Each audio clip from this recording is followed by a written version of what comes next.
A warm welcome to you all. My name is Barbara Tambrechi. I am a research fellow with the Advocates Coalition for Development and Environment based here in Uganda, Kampala. It's an absolute honor for me to moderate this very interesting session. Thank you for joining us from wherever you are in the world.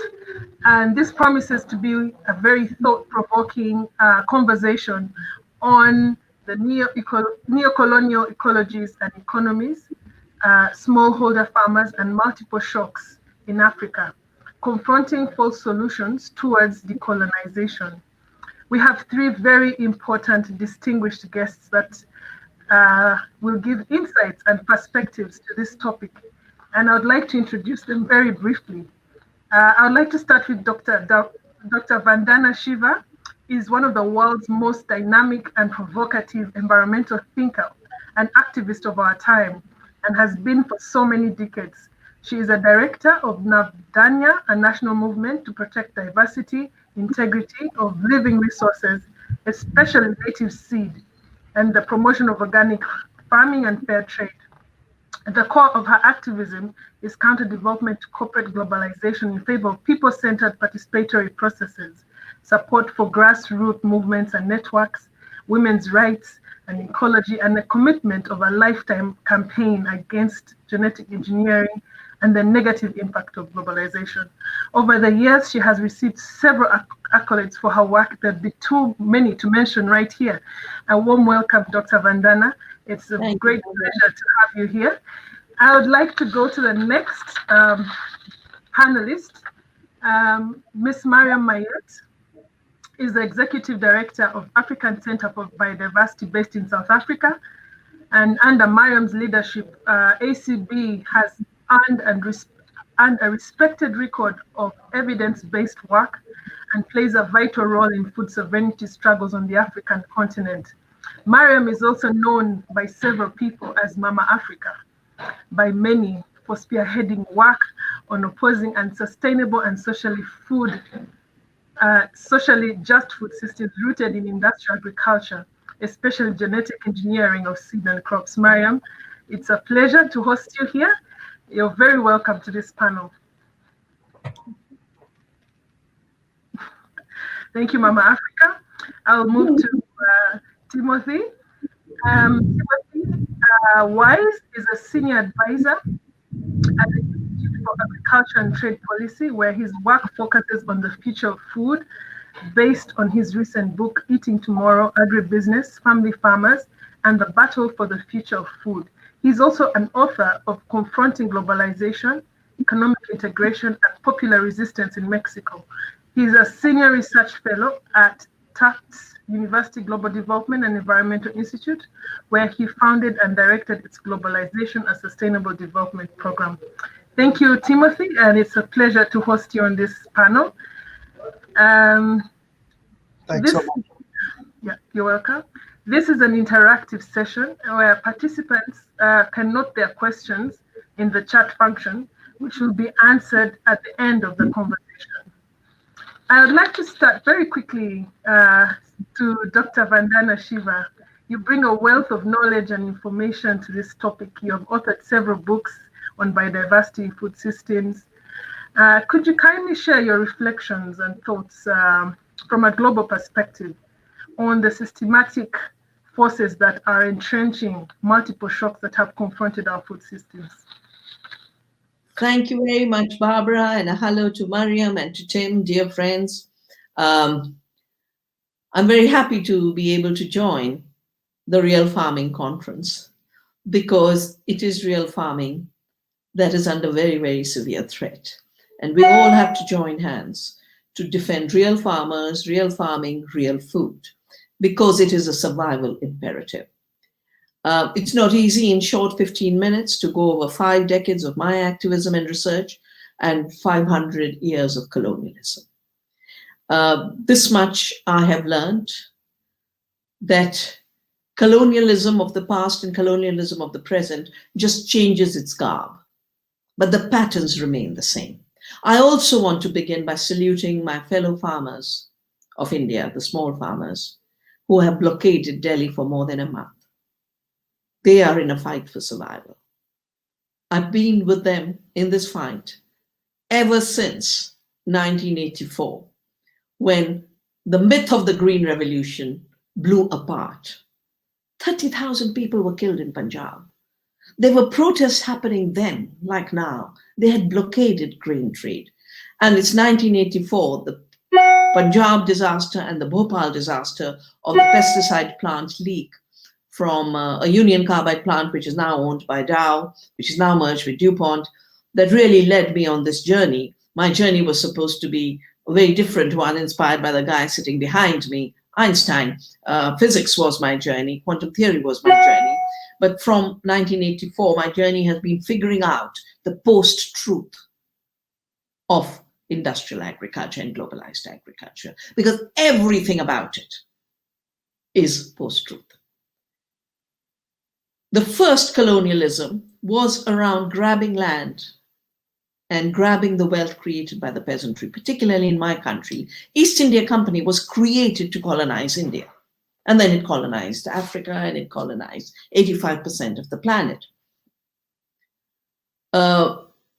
45 trillion was transferred from India to England in that short period of British rule. 60 million people were left to starve because what was extracted was the produce of the peasants themselves. They couldn't eat the rice they had grown. And that's why the last big famine was a 1942 Bengal famine, where rice was grown in abundance, but it was exported. And the British made more money in that year than in any other year, while people were left to starve. 2 million died in 1942. And that actually gave new energy to our freedom movement and our decolonization movement. And the women said, we will give our lives, we will not give our rice. And they stood in front of their rice, facing the guns and bayonets. In that first colonization, whether it was Australia or it was Asia or it was Africa or Latin America or America, as Canada and North America, the land was declared empty. Indigenous people were not supposed to be people. They didn't have a humanity. And that's why the disease of white superiority that we are addressing today was born then, where you basically declared as not existing the people of other cultures who were colonized. And the land was called empty, terra nullius. And that's where the legal jurisprudence of colonialism grew from. It's the 84 Punjab crisis that led me to understand what happened with the Green Revolution. What was the Green Revolution? And Tim will tell you about the Green Revolution in Africa. But I can tell you about this not green, not revolutionary imposition of chemical warfare in agriculture. After the wars, all the chemicals that Hitler, IG Farben, and the poison cartel had created were left over. And they totally reorganized agriculture, the scientific paradigm, and made it look like without chemicals you couldn't grow food. The Green Revolution was the post-truth of that introduction of Hitler's technologies to our fields and farmers. 84 was the first eruption of discontent among the farmers, and even today on the streets. If you look at the placards, the farmers are invoking the 1857 movement that threw out the East India Company, the first corporation that ruled the world, and the first movement of peasants, shut them down. That is decolonization. And the farmers are holding 1857 placards. They're constantly remembering 1984. The women were driving in tractors today all the way from Punjab for a tractor rally in Delhi. And they keep referring to 1984.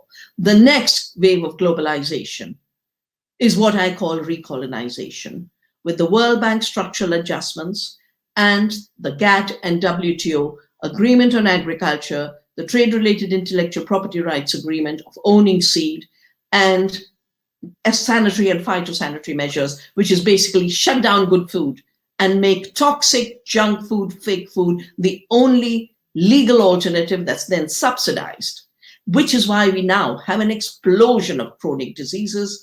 And even the pandemic is because of this post-truth, because now we're growing so much soya, we have to invade the Amazon to grow animal feed and biofuel.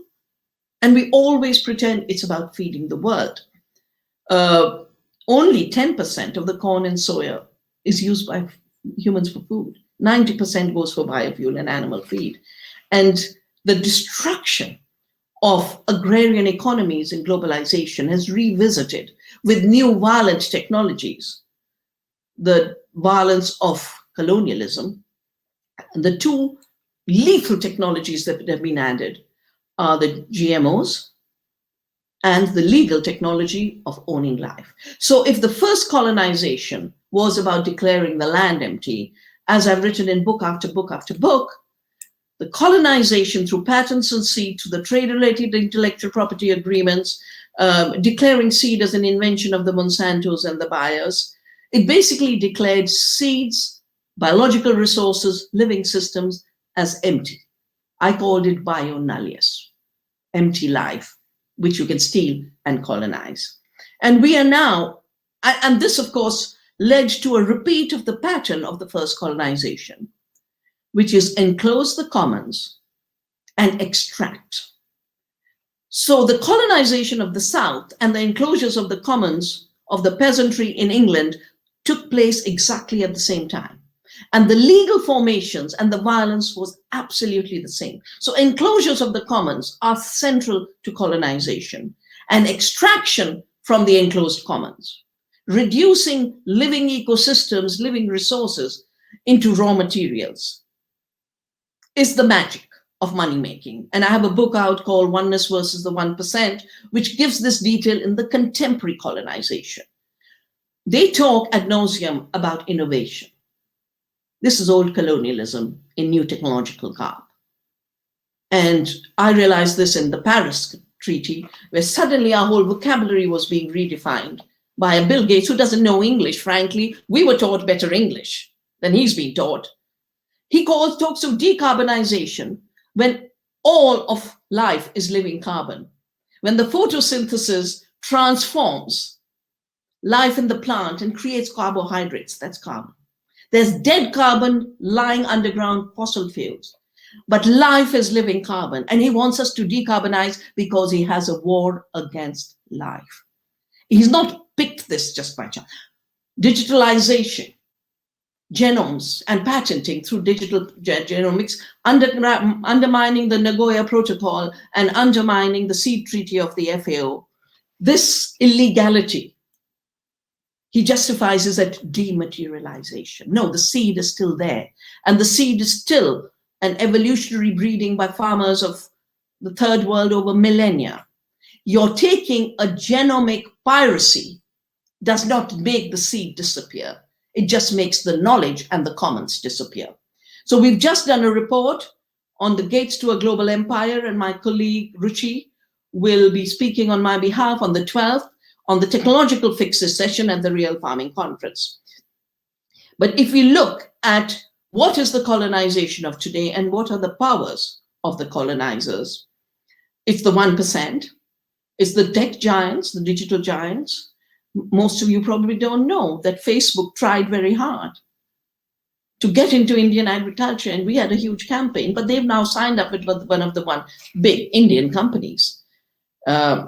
Monsanto wrote the intellectual property treaty of the GATT and WTO. Cargill wrote the agriculture treaty. But Cargill and the four big giants, we shut them down again and again and again. We shut down their plants in the 90s and the 2000s. So they now hide behind Indian partners, which is their new trick, to make it all look domestic when it is recolonization. So you have big food, you have big tech, you have the big poison cartel, of course. You have big finance. If you look at the research, and my book, Oneness versus 1%, talks about how the billionaires who made illegitimate money during the globalization period now invest that through their asset management funds.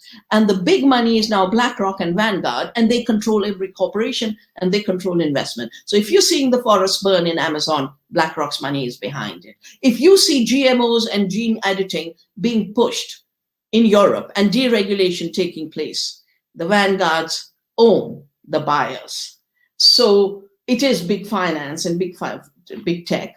And then the new entrant. Just like my life began by saying, no, you don't invent the seed. I'm going to save seeds. I'm going to defend with love the freedom of the seed and the freedom of diversity, and with respect, honor the innovation of our farmers over millennia. And we've created 150 community seed banks since that day in 1987, when I started this journey to protect the seed. The new patterns today are on fake food.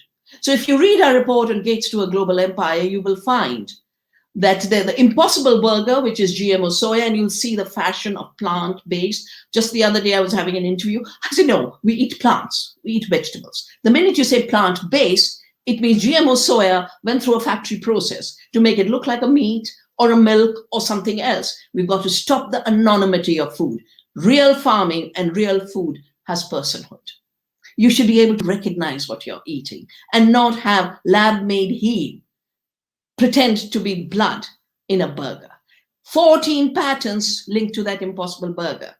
And the way it'll go, what I have learned is everyone ate organic before the Green Revolution and industrial farming, and before Hitler's weapons of war entered the farming system. They subsidized and subsidized and subsidized till the chemical food became cheap and organic became costly. And I can predict that they're going to make real food expensive and say it's a luxury to eat real cabbages and real carrots. And the rest must eat golden rice and Impossible Burgers, which our state money will subsidize. So I'll join hands with everyone at the Real Farming Conference. This is really a new contest of life for the planet, life of the peasantry, but life of every human being, because we are all eaters. All beings eat. We are connected through a food web, and food is the currency of life. And that's why real farming has to be the revolution of our times. All strength to all of you. Thank you very much, Dr. Vandana Shiva. That was very, very invigorating, and hope for all of us. I like how you concluded by saying that we are all eaters and we're connected, and real farming is a solution. Thank you, Dr. Vandana. And if there are any questions for Dr. Vandana, kindly share in the chat function. I'll move to Miss Mariam Mayet.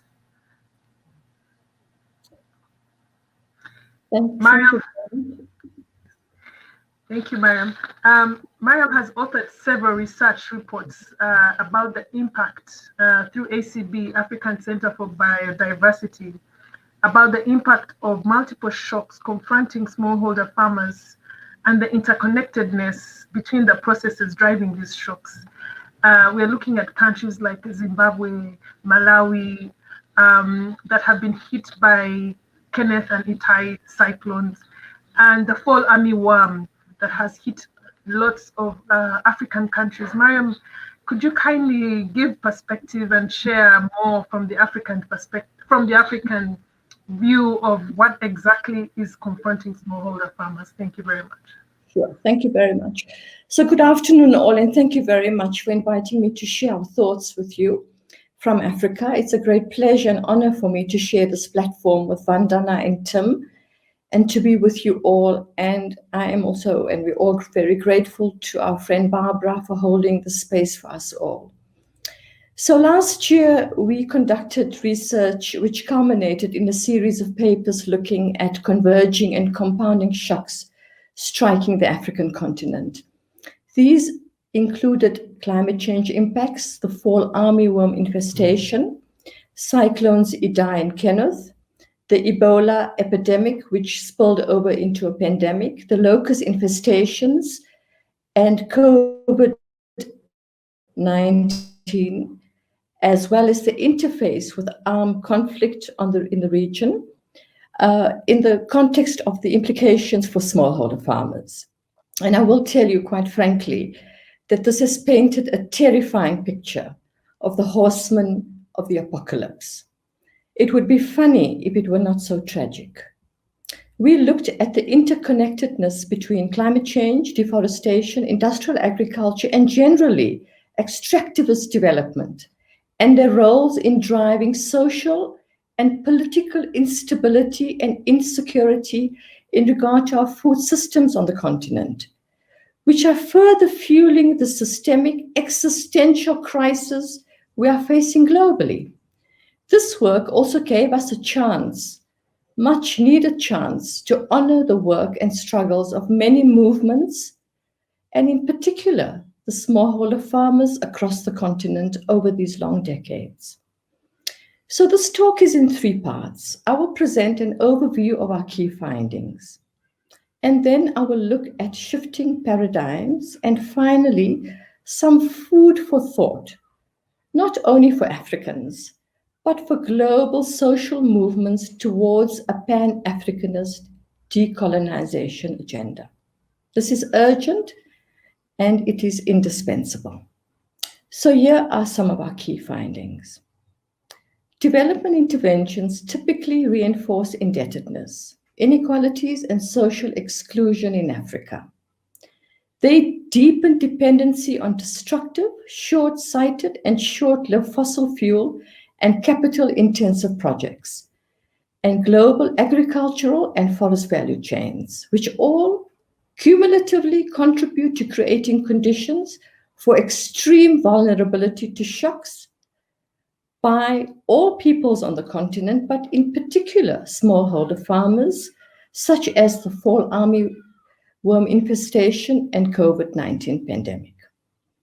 We know already, this is well documented, that the World Bank has been instrumental in ensuring that huge tracts of land in Africa is secured for agribusiness, especially those emanating from the US, the UK, France, and China.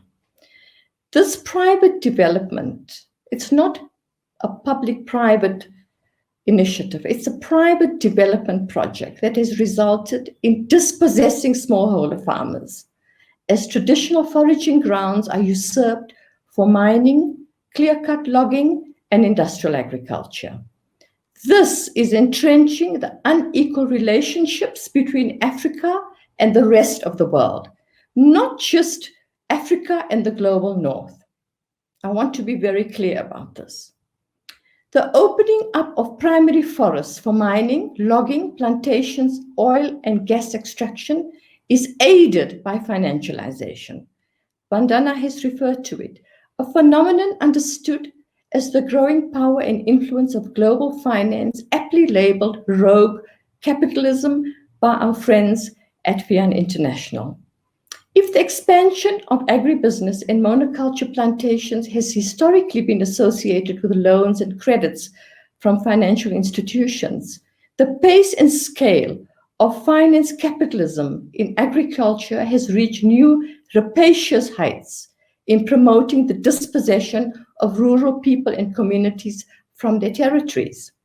In the DRC, which epitomizes for us where the rest of the continent is going to land up in 15 years' time, the ongoing conflict historically has closed off, closely linked to mineral wealth, has played a major role in escalating the Ebola disease with a spillover to an epidemic and thence to a pandemic. Armed conflict has resulted in weakened health services and a chronic scarcity of health workers, a situation hugely exacerbated by the IMF austerity prescriptions. Ebola compounded pre-existing shocks stemming from the interconnectedness between biodiversity loss, economic subordination, armed conflict, fragile farming systems, and depleting public health systems. I mean, how can anyone expect us in Africa to tolerate the situation?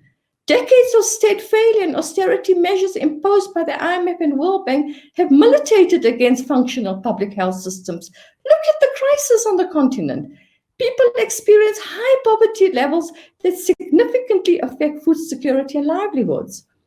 Ecological degradation is principally driven by multinational corporations which behave like predators vis-à-vis Africa's natural and human resources. Who do they think we are?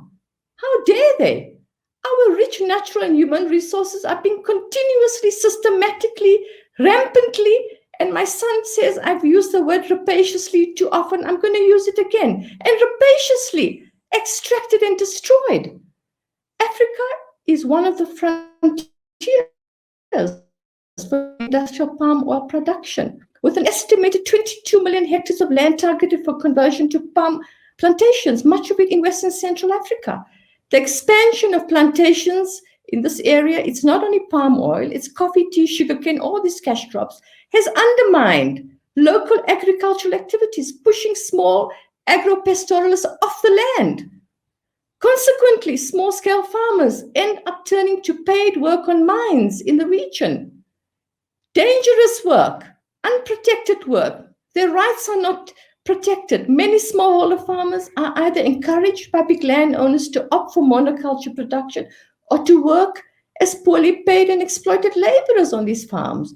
These trends towards greater conversion of land for monocrops contribute hugely to eroding and undermining local food security and livelihood strategies. The extreme pressures on livelihoods as a result of armed conflict, the extractive sector, and the absence, woeful, dismal absence of support for small-scale farmers is forcing more and more people into artisanal mining and charcoal harvesting. We've seen this in Mozambique, we've seen this in the DRC and other countries. Due to no fault of their own, this is further breaching forest boundaries, making spillovers of zoonotic diseases very, very likely.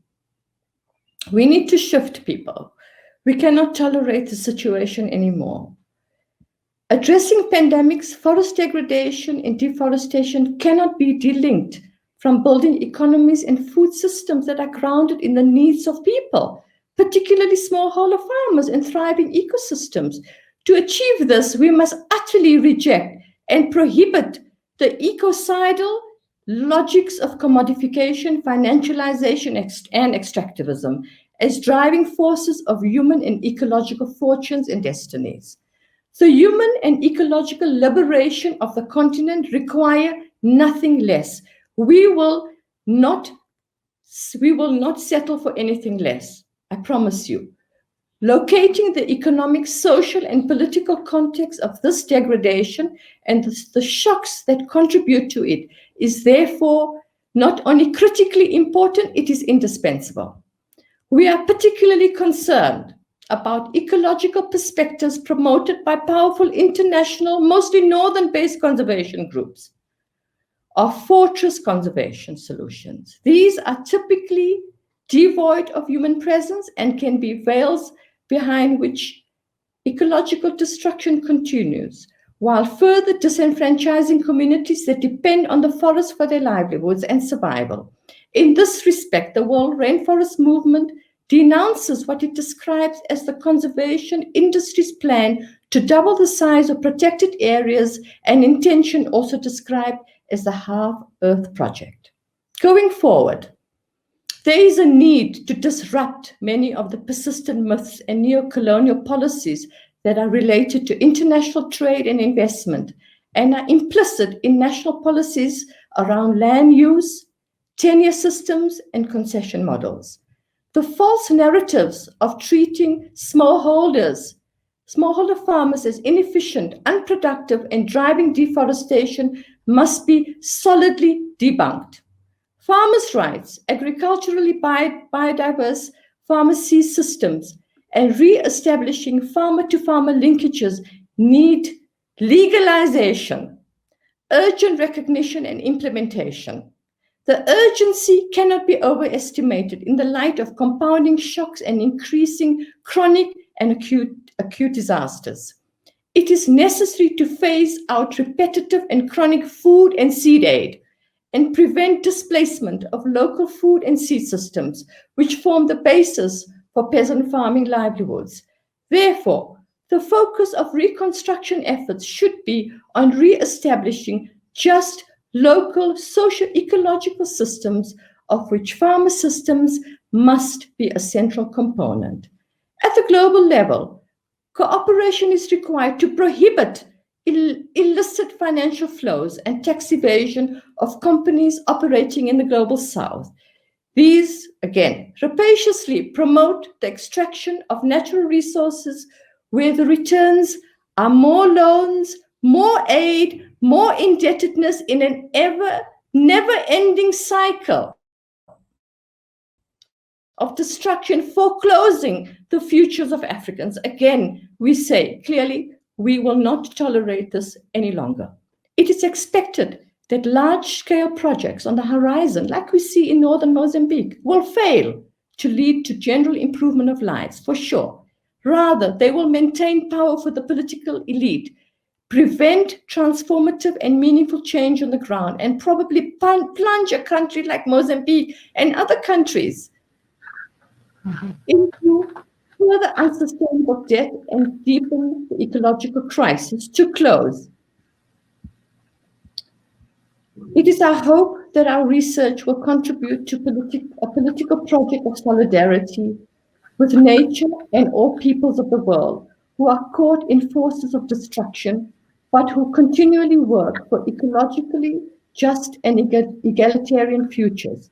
We invite you to continue this journey with us and the movement of organizations, networks, and communities, and smallholder farmers in particular, devoted to nurturing life of all humanity, all non-human life, the earth, and all those forces of life that bind us together. Thank you. Thank you so much, Mariam, for that very insightful presentation about what's happening on the African continent. I like the way you ended your presentation by talking about the need to promote farmers' rights, seed systems, and establish farmer-to-farmer linkages, and the urgency of this is underestimated. So we need to read more about your research. I'm sure Mariam will share links to some of the research that has been done by the African Center for Biodiversity. Without wasting more time, I would like to call upon Tim. Tim will be talking about the false solutions of decolonization. As we are all aware, the solutions offered by global institutions and corporate organizations in close collaboration with big northern-based conservation groups, industry and governments are pushing a battery of solutions to address the underlying causes of ecological shocks that Mariam has just talked about, and the unbalanced healthy relationships with natural systems. And some of the solutions, for example, to fall armyworm is increasingly being focused on the adoption of patented genetically modified crops. Timothy has authored an interesting analysis on the false solutions of the Agro project. Could you kindly share more insights, Tim, on what is in store and what are the findings from your research? Thank you so much, Tim. Thank you so much, Barbara. It's such a pleasure to be here and to share this virtual stage with Barbara and with Vandana and Mariam on such an important topic. I think the Mariam and Vandana have laid out so well the underlying ideology and history of colonialism and neocolonialism that expresses itself in so many different ways. I'm going to talk about one of the ways that is expressing itself with the Alliance for a Green Revolution in Africa. Colonizers assert that inevitably that their technologies are superior, and they seek to destroy existing practices as backward. And they do that even when practices, local practices, are often more effective, more innovative, and more sustainable, just as Vandana described in India, the British came in and destroyed existing textile industries and other industries to open markets for its own goods and eliminate the competition. We're seeing much the same thing in Africa with agriculture and the Green Revolution. And we've seen it in interesting and disturbing ways with a recent assault on agroecology, which has risen in interest and importance at the international level and across Africa. Those attacks take that very neo-colonial approach arguing that anyone opposing the advance of so-called modern agricultural technologies is condemning poor farmers to backwardness and poverty. Recent articles have had such inflammatory headlines: financiers of poverty, malnutrition, and death. That's the attack on those financing agroecology expansion. Luddite eco-imperialists claim to be virtuous. Another, keeping Africa on the brink of starvation.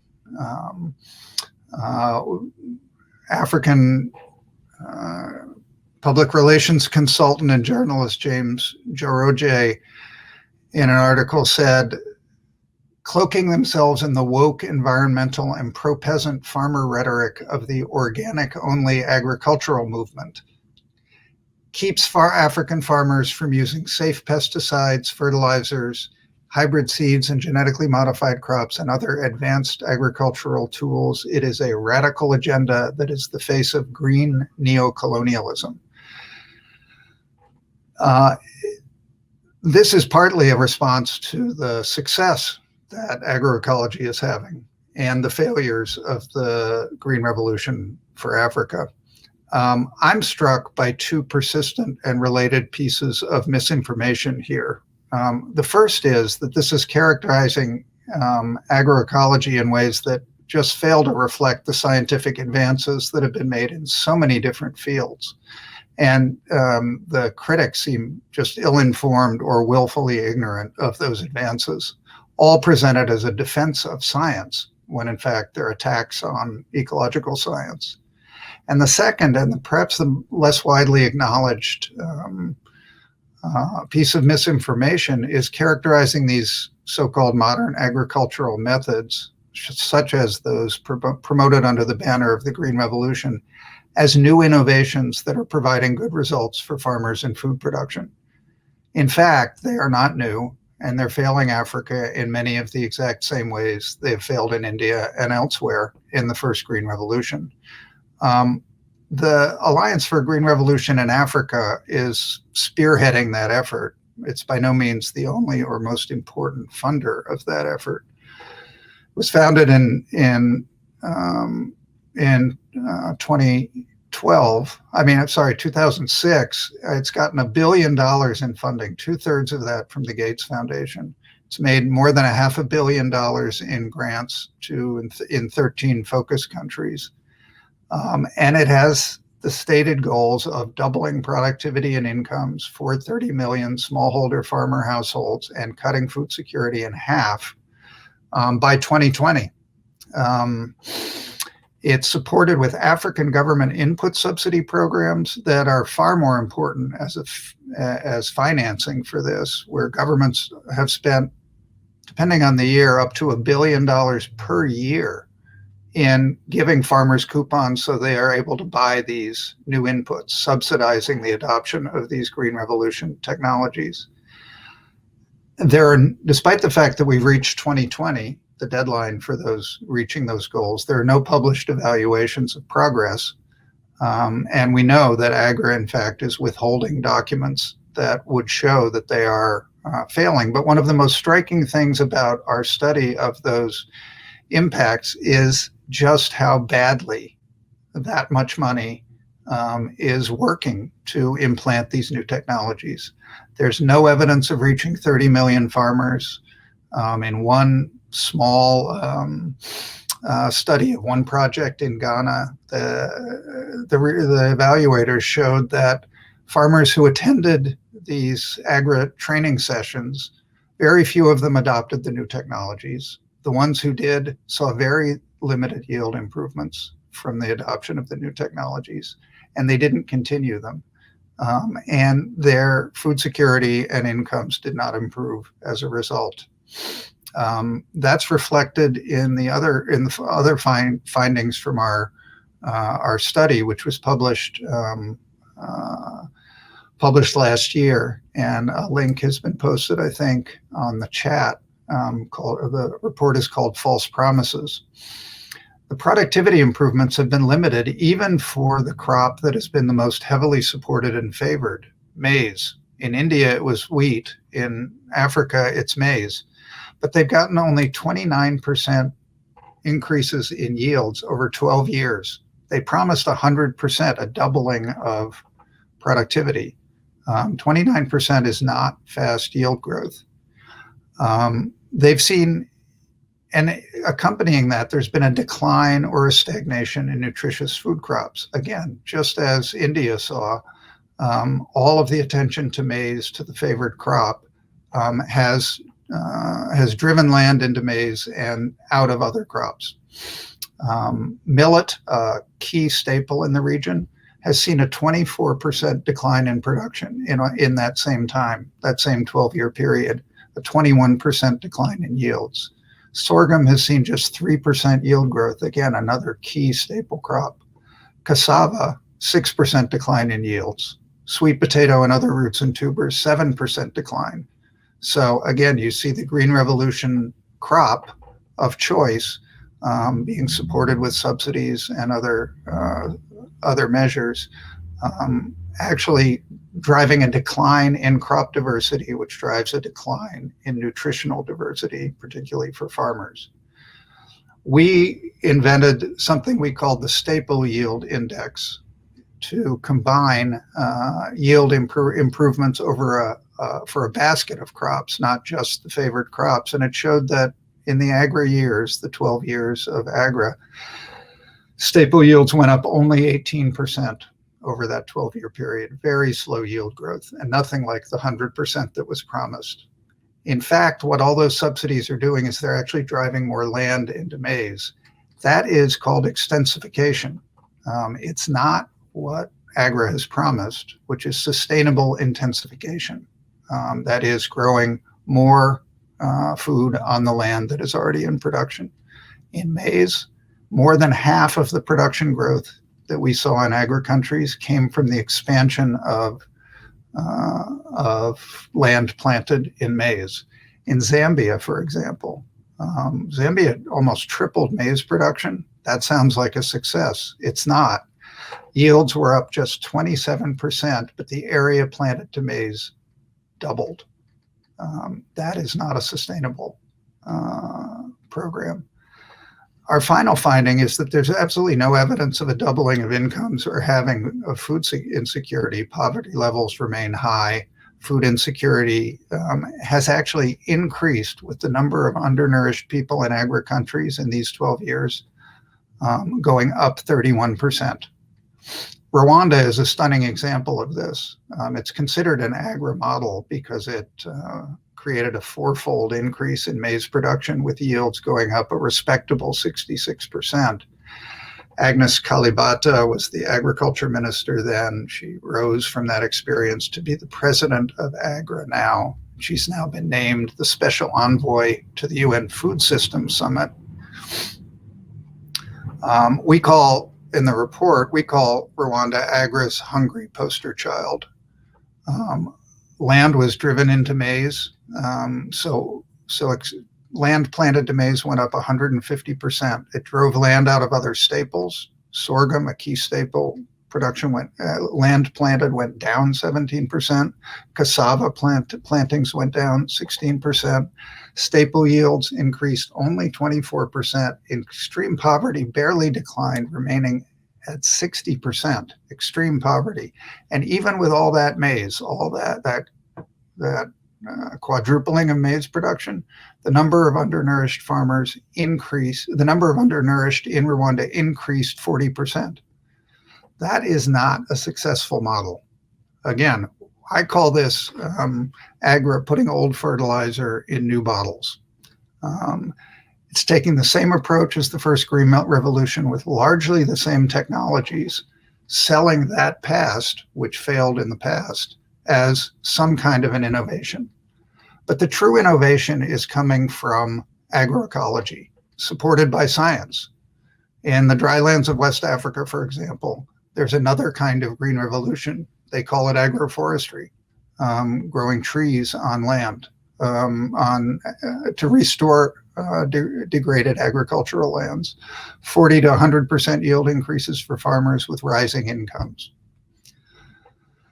To conclude, let me just say that I think the critics of agroecology right now are desperate because agroecology is actually working and it's gaining traction internationally. Their narrative that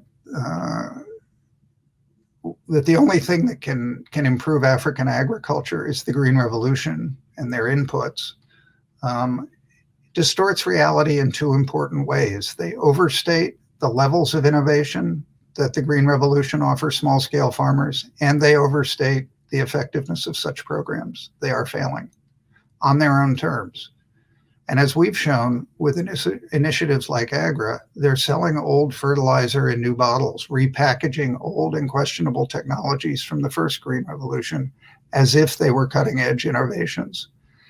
And second, and more important, in doing so, they are willfully ignorant of a wide range of recent research that documents why these failing policies need to be replaced with innovations in sustainable food systems, such as agroecology, which is what farmers need because it is a sustainable, affordable way to restore their soils, their crop diversity, and their diet diversity. Thank you. I'll stop there.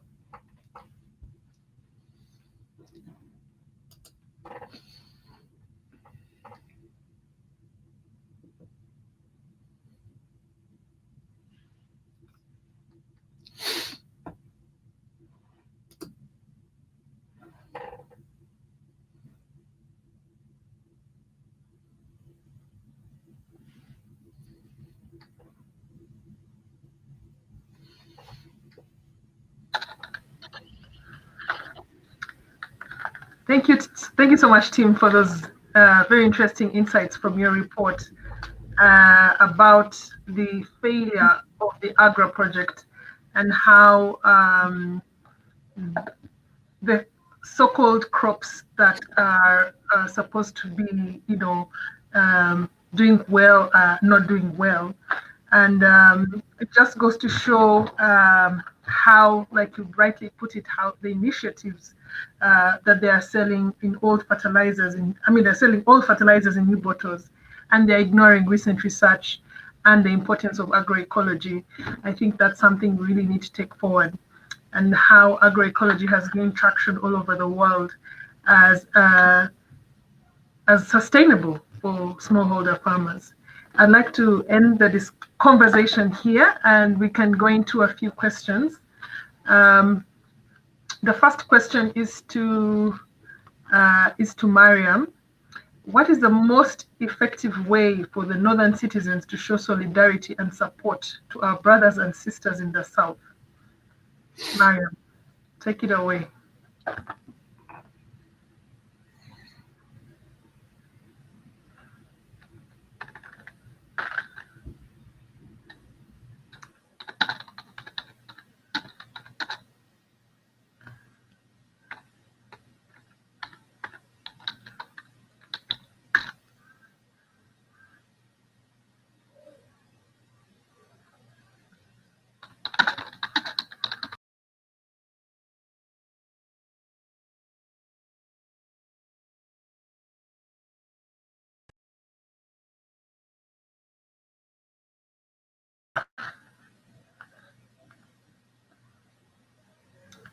Is it possible to have Mariam on to answer the question?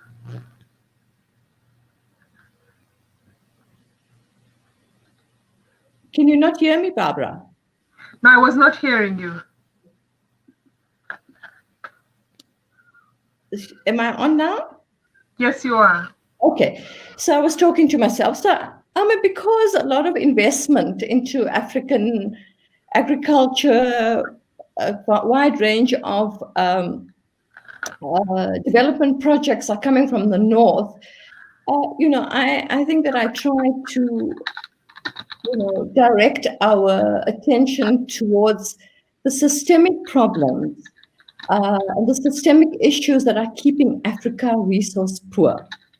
And so we need to question how investment is being made, in which sectors, and for whom to benefit. And as I've said, we are calling for global cooperation to prohibit illicit financial flows that maintain African governments in a continuous under-resourced state. and lock them into this fossil fuel-based future. It's destroying us. We cannot countenance it anymore. International aid and donor support limits development options, and therefore strengthening social movements at the local levels will help Africa shift away from development aid towards resourced governments with effective and democratic political leadership. This is where we need to go. The impact of increasing disasters and shocks on under-resourced countries needs to be urgently addressed, taking into account the ecological and climate debt owed by countries in the north. Africa is paying disproportionately Thank to you, the Mariam. and climate debt. Thank you so much. Okay, thank you. Sorry, I had to cut you short because of time. The next question goes to Dr. Vandana. What is your point of view? What is your point of view of the UN Food System Summit? I fear they're going to push on the corporate narrative and force solution. What do you think of it? What could we all do together? Well, at one level, I think Tim addressed this so clearly about how it's basically the Gates project of Agra and the hijack of the UN system. We should see what's happening to the UN and the UN Food Summit as part of the privatization of public institutions. And the UN system is the global governance institution. If that starts belonging to the billionaires to absolutely destroy our food and the earth, and Mr. Gates is committed to GMOs and all the failed technologies. We had finished off BT eggplant, we'd finished off golden rice in India, and he's given them life in Philippines and Bangladesh. And this is all in our book, Gates to a Global Empire. It's greedy for money with zero understanding of how people live or what life is about. And that's why all of us should defend our local, regional, national, and international governance institutions, defend the public good, defend regulations, and prevent the deregulation that is recolonization. Thank you so much, Dr. Vandana. I'll ask Tim the last question before we close. How can governments unite globally to control the multinational corporations and finance that operates outside national control? Are the UN powers enough to tackle them for the benefit of all world's people? Does the panel believe Western charities perpetuate and promote their values and ideas to the detriment of third world countries when working out there and thereby maintaining the colonial power? Does saviorism keep the power in the Western world over third world countries? Tim, I hand it over to you. I can take a first stab at some of that. Those are big and important questions. I think what I was struck by when I researched the book and why I called it The Battle for the Future of Food Between Family Farmers and Agribusiness is just the overwhelming power of agribusiness and its influence over international development policy in general and over national government policies in Africa. The multinational firms have an astonishing amount of influence in my own government in the United States. They contribute more to lobbying in the United States than the defense industry does, agribusiness firms in the United States. Then you think about a government like, say, Malawi. Monsanto's annual revenues are larger than Malawi's GDP. People talk about public-private partnerships in an environment like that the Malawi government needs to partner with companies like Monsanto. And I say that's a little bit like calling the relationship between a hammer and a nail a partnership. Clearly, one has far more power, and the Malawi government knows that. So it lets Monsanto draft the first version of its seed policy, which threatened to outlaw farm saved seed. Fortunately, farmers were able to fight back. But that's the battle that I saw in researching my book, the battle between farmers trying to defend their seed systems, their local economies and ecologies, and trying to find, they desperately need help, but they need help advancing their own interests, not the interests of multinational firms. How to control that is a lot about food sovereignty, what farmers call food sovereignty, and giving governments in Africa and elsewhere the power to make choices about what they are going to be allowed to do and not allowed to do. Mexico, just as a hopeful closing point, just asserted its own food sovereignty by a government decree coming straight from the president after much debate in Mexico that it would ban the herbicide glyphosate in Roundup, and it would ban the cultivation of genetically modified maize for fear of contamination of maize biodiversity in the center of origin for that crop. That is an assertion of food sovereignty. Thank you so much, Tim, for that very well elaborated answer. I think we've come to the end of the session. Barbara, can I just share some good news? Okay, the president of Peru has given his approval to the Congress recommendation for a 15-year moratorium on GMOs in Peru. I think we need to clap for everybody. Thank you so much for that. Thank you, Vandana. And the Britishers need to learn a lesson to keep gene-edited foods and crops out. Wow. I think that's something we need to talk more about. There are countries that are stepping up and saying no to GMOs. Peru, way to go. Thank you, Dr. Vandana, for sharing that. I think that really ends our session on a high note and really emphasizes exactly what we are talking about.